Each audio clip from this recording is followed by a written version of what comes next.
Welcome back to the Unstoppable Freedom Podcast. I'm Jimmy Page. This episode is a continuation of last week, where we're talking about school safety with safety expert Brian Stutes. Here we go.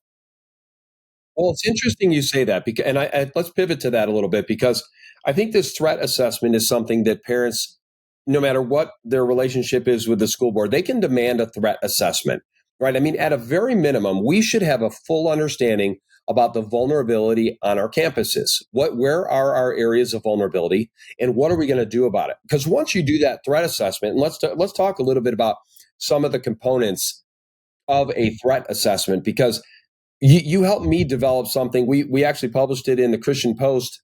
It was kind of it laid out the elements of a complete threat assessment that you could go to your school board and say, hey, we want you to conduct this, and we want you to report back the findings.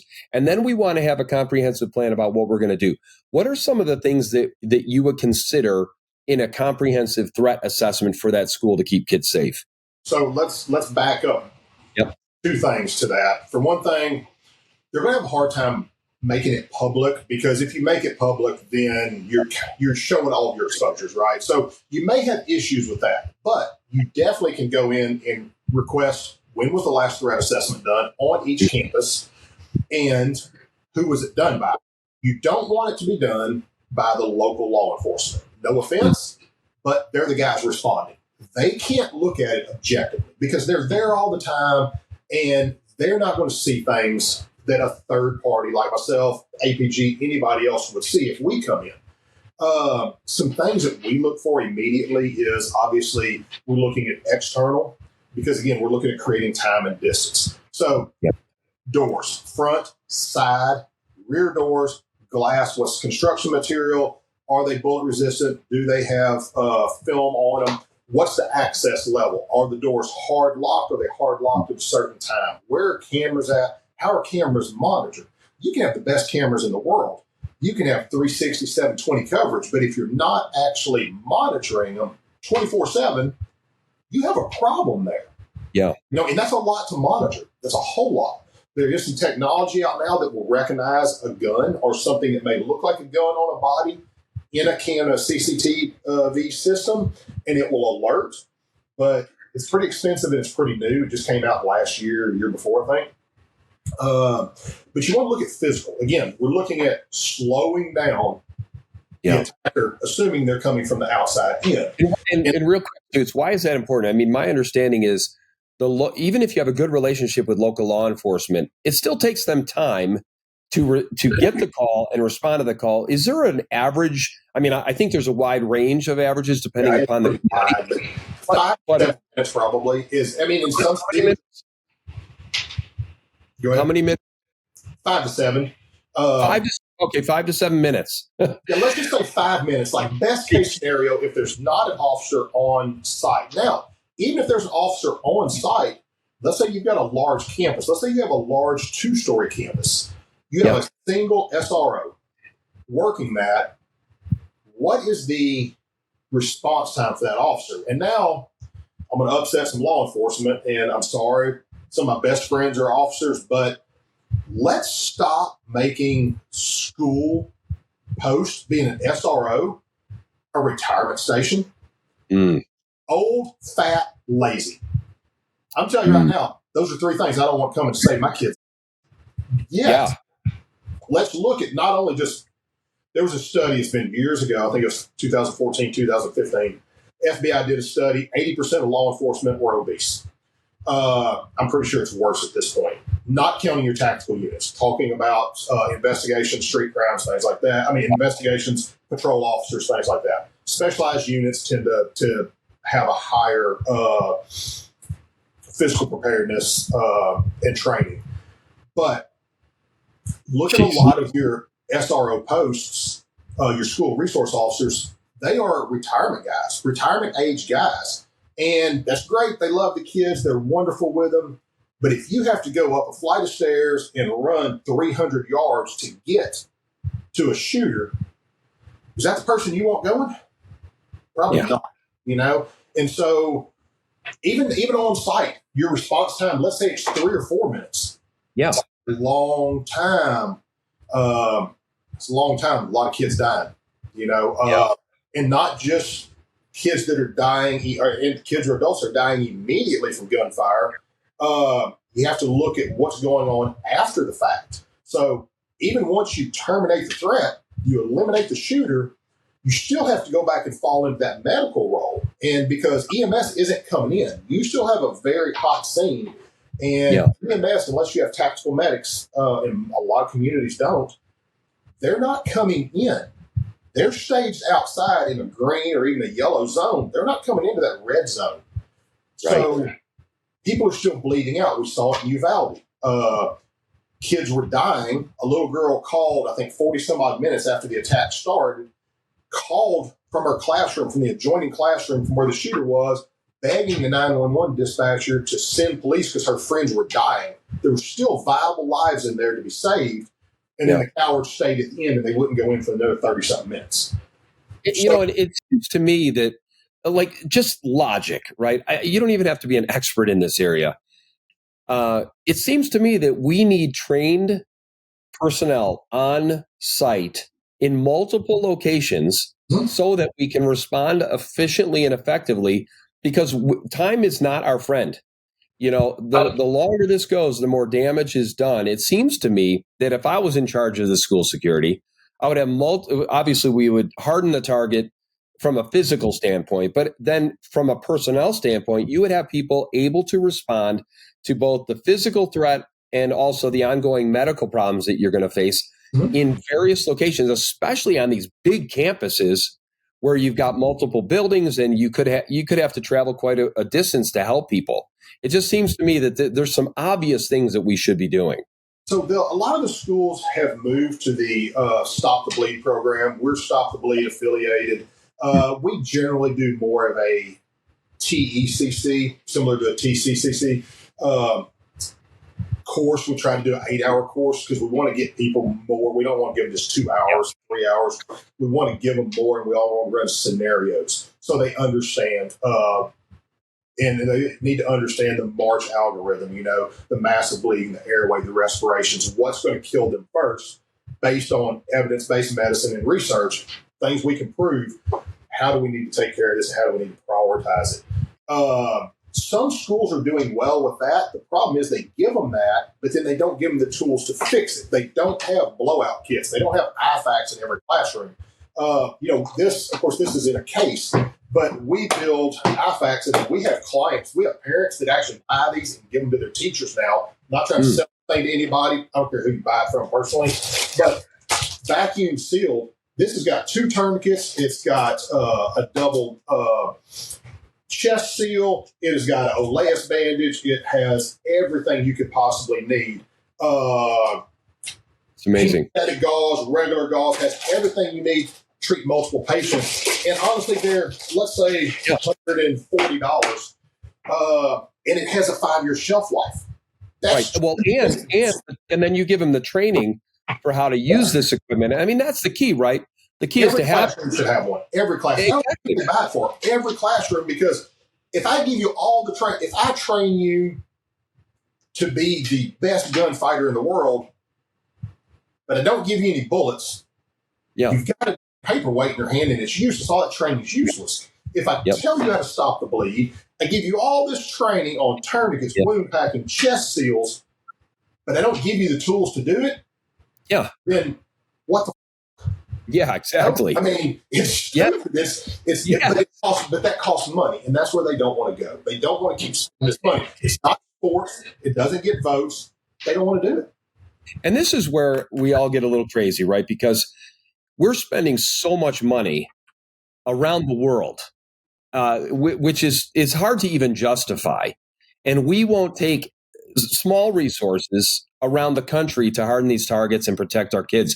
And I think that's what, it feels like an America Last agenda. It feels like we're sending all of these tax resources to help other regions of the world, which is just, that's a whole nother show.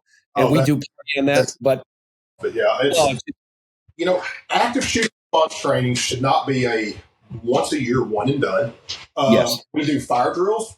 We should be doing, when was the last time a child died in a school fire? It was in the 50s. When was the last time a child died in a school shooting? Earlier this year. May. Why are we not doing more drills, making them more realistic? I'm not saying that we have to traumatize the children. For anybody out there that's going to psychoanalyze everything I've said.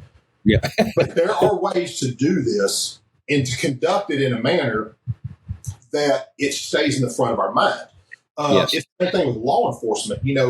Law enforcement trains once a year, maybe, spend 8 hours, maybe 16 hours. That's not their primary response. But the day you need that response, you better be on point. You better be Nashville PD and not Uvalde PD.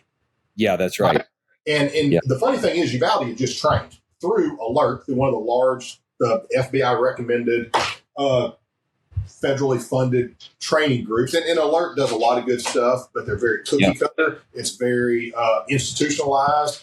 And the difference between companies like us, there's a couple other companies that are really good at doing this also. Blue Bearing is another one. Kyle's ex Delta guy. He does a lot of active shooter work. Really, really good dude. Great stuff. And the point is, there's other companies out there that specialize in active shooter response, close quarters battle, tactics, and things like that for teachers and law enforcement. You need to get good training. You need to do it more than once a year. We need to have drills more than once a year. Because honestly, your response under the stress, it's like we started the conversation with, your response under stress changes. You get a little adrenaline going. All of a sudden, your decision-making is impaired. You have to be put in those situations more than once so that you know how you're going to respond and so you can start making better decisions. We know that we need to get on our schools, our administrators, our boards, our superintendents. We know that there's threat assessments that need to happen. Part of the frustration is that we're still depending upon our schools and our leaders in our schools to make the changes. And you know what? They're just not. In many, many cases, they're just not. What can parents, let's shift the responsibility back to the parents. One of the things I've told our parents for about 2 years now is, you need to interview the school. So if you're making a choice of where to send your kid, for example, whether it's a charter school or a private school or a parochial school, you need to go on the offense and interview the school as to what they do to protect your children. And the same is true of public schools. You should be having conversations, say, hey, what specifically do you do to protect our kids? How do you secure our facilities? What do you do? And gather as much information so that when you make a decision of where to send your kids, you're making the best decision. But let's take all that responsibility and put it back on the parents for a second. What can parents do to tactically prepare, to mentally prepare their kids to enter the school environment and to be safer? Are there, I've seen a lot of things with body, so to speak, body armors, backpacks and things. What do you recommend parents do to control what they can control when they send their kid to school?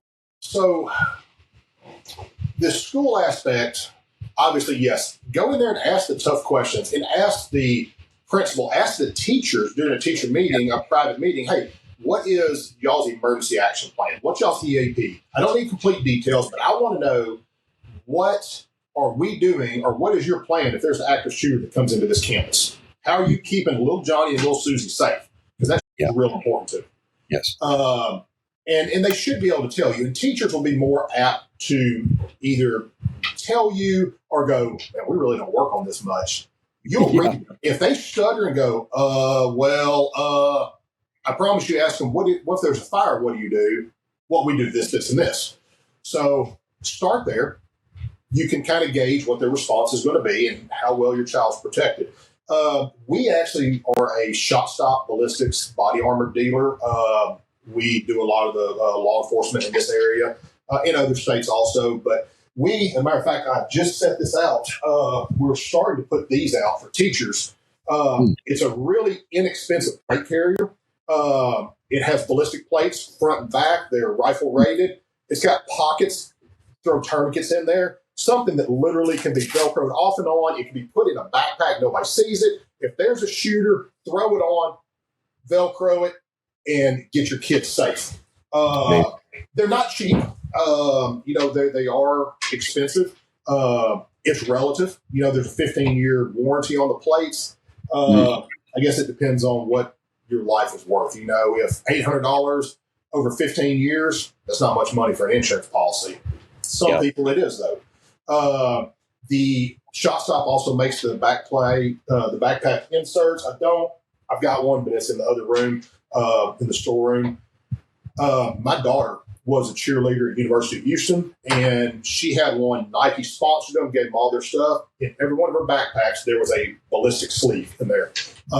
It goes in the laptop sleeve. It's very thin. It is pistol rated. They do make rifle rated. They're pretty expensive. But she knew if there's a shooter and you're running away, put your backpack on your back. If the shooter's coming at you, flip it around, put it on your front. It at least buy them a little time. The thing that we run into training school-aged kids, Jimmy, depends on the age. So if you're looking at like kindergarten till third or fourth grade, that's like herding cats. So we have to approach what we're looking to do with them differently compared to middle school, compared to high school. You know, high school, you may recruit some of those boys to help you defend the room if you're stuck in that lockdown. And that's a whole other thing. We don't believe in automatically going to a lockdown.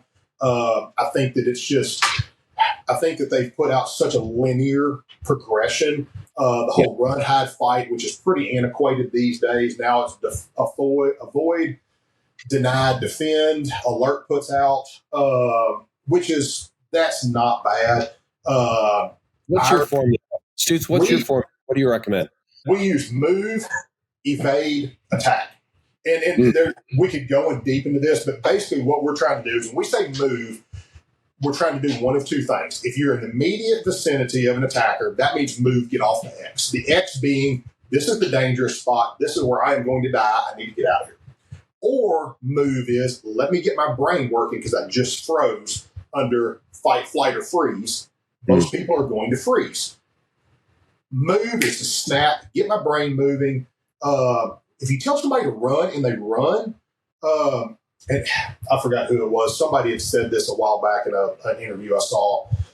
If I tell you to run and you just run, are you running in the direction of the shooter or are you running away? Because I didn't tell you where the shooter was. I didn't tell you where to run. I said run. If you're just running blindly, that doesn't make sense to us. You move with a purpose. It gets you out of that frozen moment, but you're trying to move with a purpose to either avoid something, an imminent danger, or to get to a safe place. So, even with the newer alert, avoid, deny entry, and then defend, it seems very linear. So we teach move, evade, attack. Move is just get off the X or get your brain moving. It's going to disrupt your OODA loop. Get it back online. Make a decision. Okay. Orient yourself, observe, and decide and act on that. Then the two major components of what we teach is evade and attack. And you can do either. Evade does not mean you have to hide. We're not telling you to hide or lock down. We say evade. Evade basically means to create time and distance. I did an online conference call with a teacher here in Texas during the summer. And her school, she is 50 feet from an external door that goes into a big field.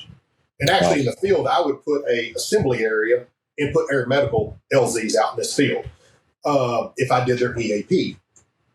They had never told them to if you can, go out there. So part of what we look at going back into our threat assessments is we look at what their EAP is, what's your emergency action plan, and what's your communication. There's schools out there that are still using this whole secret communication. The air condition is on, and that means there's an active shooter. I want you to go on an all call. I want somebody on the CCTV monitor watching. You tell me where the shooter is, where he's moving to, and keep tracking, and you put it out. It doesn't matter to the shooter. He's out there shooting. He doesn't give a what you're saying. But everybody else there, if you can tell me that he is in Hall B moving towards the cafeteria and I'm in Hall A on this end, guess what? I'm not going to lock down. I'm going to take my kids and I'm headed out the door and I'm creating time and distance because we do not see shooters leave buildings, chasing targets and engaging targets. All the good guys are coming in. That's where it generally ends. If you can get out and you have good information from somebody that's watching and telling you this is where he's at, it's just like having eyes in the sky. It's like having a drone on a hop. You're constantly knowing, hey, we've got a squirter out the back, we've got this person moving, we've got this coming in. One of the things you're mentioning is you have to have that property gridded out, right? Like you have to be communicating very specifically about locations on that campus so people know exactly what you're talking about. But you have to train it also so that when it happens and the teacher hears it, okay, I know what I need to do. Yes.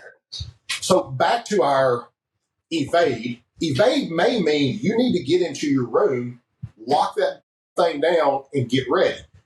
Yep. Now, when we come to that, what we're seeing is people aren't educating teachers on what it looks like for a bad guy to be outside your door and what does he see. So we take the basics of hallway movement, room clearing, and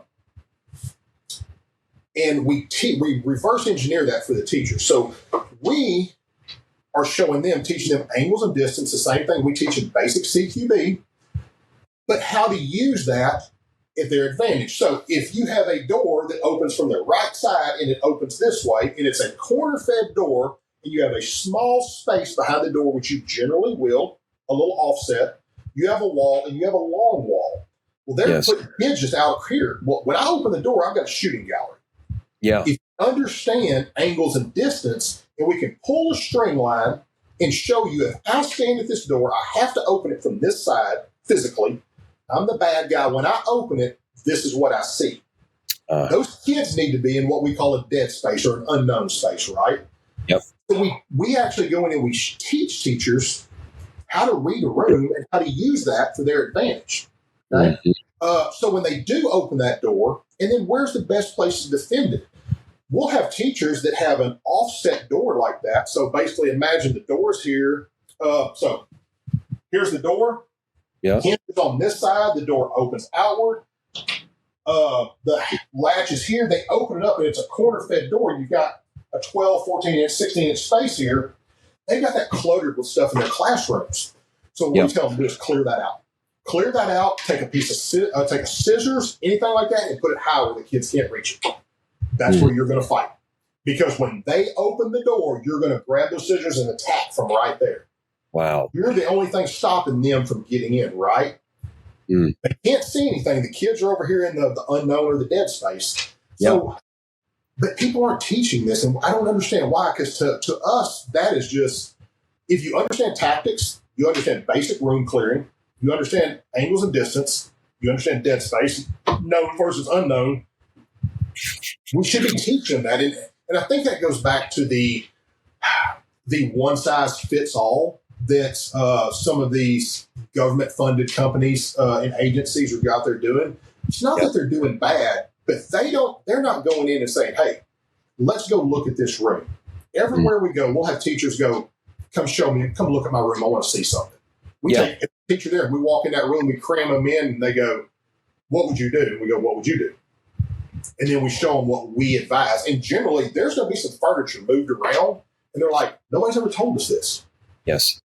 So if we take tactics, basic tactics, we reverse engineer it, and we use that to give knowledge to the teachers, then they have a better chance. They increase survivability with their response, because now they know if something happens and I cannot get out of this room, here's what I need to do. And I know what the shooter can see. I know where the door's opening, and I know where I have to be if something happens to save myself and these kids. Okay. So what I love about this, I mean, there's so many things. This should be done. What I love about this is that you are empowering teachers in the classroom, not just be sitting ducks. And I mean, why do we want, I know that some people don't have a stomach for this, right? They just can't believe. Here's the reality. They just can't believe that we're talking about this. There are some people like that. We're talking about having to protect kids in school. Yes, we're talking about having to protect kids in school. That's the reality we're facing. Let's just get over the fact that we have to do that, and let's take responsibility for it. And like you said, do an assessment, put people in these situations, and empower them to act. As you said, I like your move, evade, attack much better than the others. I think that actually makes sense. It empowers people. It trains them. So we're going to get people in touch with you for sure, because there's so many opportunities. So we just launched a secure community. So we've noticed that like Patreon and some things, there's some good guys out there. GBRS is out there. There's a bunch of other guys that are out there on it, and they're putting out some really good content. And so we started thinking about how can we do this for teachers. And so what we've done is we're beta testing now. We just started. Matter of fact, if anybody, you have teachers that are interested, be more than happy, get them to contact with us. We're looking for a few more beta testers. It's free of charge. They'll have free for life access. Basically what it is, we run a background check. We do require that they submit their personal information. They do submit a ID that we can verify. We run 2 background checks on them, because the information we're going to be putting in this is for active shooting response. We don't want to get in the wrong hands. Yeah. But what we're doing is we're going to be doing this stuff. We are going to be talking about case studies. We're going to talk about what can we do. We're going to talk about how do you read a room and how do you change a room. We're going to talk about angles, distance. We're going to talk about known versus unknown spaces, dead spaces, things like that, medical. And each week we'll have a video, Q&As, and all that. Fantastic. Because a lot of school districts just won't spend money. Yeah. But we have a resource to where you're a teacher and you can log in and you can go and you can start looking and you can ask a question and that question gets answered, or you can go, man, I want to watch this video. There's a 15-minute video that's embedded and it says, here's how to set up your room and here's what you need to do. Then again, empowering those people, and we can reach a lot more people. Yes, there is going to be a cost eventually once we get it launched. It's minimal. But yeah, so we're trying to create more resources. So it's not just a one and done right before school starts. They get minimal training and it's forgotten about until we have an attack. And then it's a knee-jerk reaction, but nothing really happens. I love this. I love that you're going direct to the teachers, because the teachers, there are millions of teachers that want to know how to protect their classroom. So I love that you're going direct. So it becomes independent of whatever the school district is doing to prepare them. The teachers can still be empowered. They can empower themselves through this. So we'll make sure we get that promoted. If there was one thing or one or two things that you were to tell parents as they're trying to protect their kids, as they're sending them off to school, if there was one or two things you would tell them, hey, these are practical things that you can do to help protect your children as you send them to school, what would you tell them? Again, it's school age, but, you want them to listen to their teacher. You want them to stay calm. You want them to do what they're told in hopes that the teacher has the right training and is able to do that. Your younger kids, stay with your class, stay with your group, don't run off. As you get older and they have decision-making skills and you feel that they're mature enough, now a 10-year-old and a 14-year-old may be totally different. The 10-year-old may be well more mentally mature than the 14. That's up to the parents. But they need to understand the reality of this and that you don't need to always be in fear. Okay? You need to follow your group. You need to follow your teacher. If you taught a kid, hey, when you come in the door, and if a bad person's trying to come in, I don't care what anybody says, I want you to get in this part of the room. Show me I've had friends go, where do I tell my kid to go? Have them draw me a picture of what their classroom looks like. I want to know the classroom, anything around the outer edge, where the door is, how it opens inside or out. That's all I need to know. What side the hinge is on. And they send it to me and I go, if they're here, you put them right here. I don't care what anybody else does. They need to be in this spot. Because that's the last person the shooter's going to see. Right? Yep. Don't just sit there with your hand over your head, dying a coward. I'm sorry. It's not the way we go. As you get older, then obviously you can give them more tools and you can teach them, hey, here's how you use a tourniquet. Here's how you pack a wound. Here's how you put on a chest seal. 3 minor things. A tourniquet, a chest seal, how to pack a wound. And those are very easy. You can look up. There's 1,000 videos on YouTube. North American Rescue and Tactical Medical Solutions. They're the 2 biggest companies that provide medical gear and medical supplies for law enforcement and military. They're who we use with our kids. They have great video series out there for how to stop a bleed, how to put on a tourniquet, how to pack a wound, and how and when to use a chest seal. You teach your kids that at an appropriate age, that's going to help. Because here's the thing. You're not teaching them to help somebody else. You need to know how to help yourself. Yeah. If you get shot in the arm, you get shot in the leg, you get shot in the stomach. What can I do to increase my survivability? Yeah. And I like what you've said too is we worry about, yes, there's age appropriate education, right? Mm-hmm. There's age appropriate preparation. So you have to understand the maturity of your children to know what you can tell them and when. And that's true as a parent, regardless of the issue.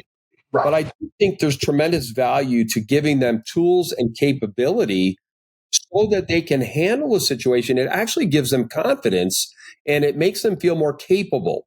And I think that's what we're after, right? We're after preparing our kids to be capable and confident in these stressful situations. I think it actually helps them to be more confident as they go to school, not living in fear, but to be more confident. So many people don't want to talk about it. And we're still talking about fire drills and we're having them. And like I said, I think the last fatality in a school was in the 50s from a school fire. Let me tell you something about school fires. You're going to hear it. You're going to smell it. You're going to feel it. You have plenty of time. Yeah. Or if someone walks into the school with a gun, you don't have any of those. Yeah. Yet we still don't want to talk about it because it stirs up too many emotions. Well, it needs to stir up emotions. And that's a hard conversation. And sadly, as people, people don't want to have hard conversations anymore. That's a rarity. They don't want to have it with their peers. They don't want to have it with their children. If we don't talk about it, it doesn't exist. Well, evil's out there, and we can only do so much. I want kids to. We've actually done an active shooter response for children. There was a special request. There was a lot of liability, obviously some releases, a bunch of other stuff we had to do. But we put on a school-aged active shooter response for children. And we taught them what to look for, what to do, where to go to, and basic medical. And then we ran drills with them. Nothing that would be considered traumatic, nothing that was going to give them nightmares, but just some basic drills. So if something happens, they're like, wait a minute, I understand what I need to do. And like you said, it empowered them when they left. They actually felt confident that, okay, if something happens, I'm at least aware of what's going on. Mom and dad, teacher, whoever, they're not just going, oh, it's okay, coddling them, saying nothing's going to happen. Something's going to happen one day. Yeah. It's a small percentage. It's not going away. And I don't think, I don't have the answer. It's not going to go away. And so we just have to prepare our children. We need to prepare our teachers. And also we need to prepare our law enforcement.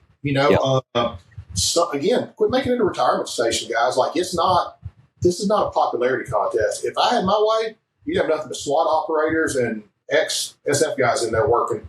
That solves the problem. Yeah. But, when you mandate that, but then you give somebody an out by saying, well, if you don't have the funding, you don't have to. We'll give you a pass on this. Well, nobody's got the funding. School funding is tight, and I understand that. Yeah.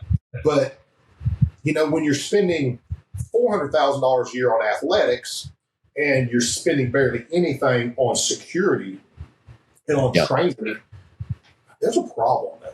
That's a big problem, right? Like we've got our priorities way off. Security doesn't buy votes, and it's not the popular thing. Or I'd rather say lives.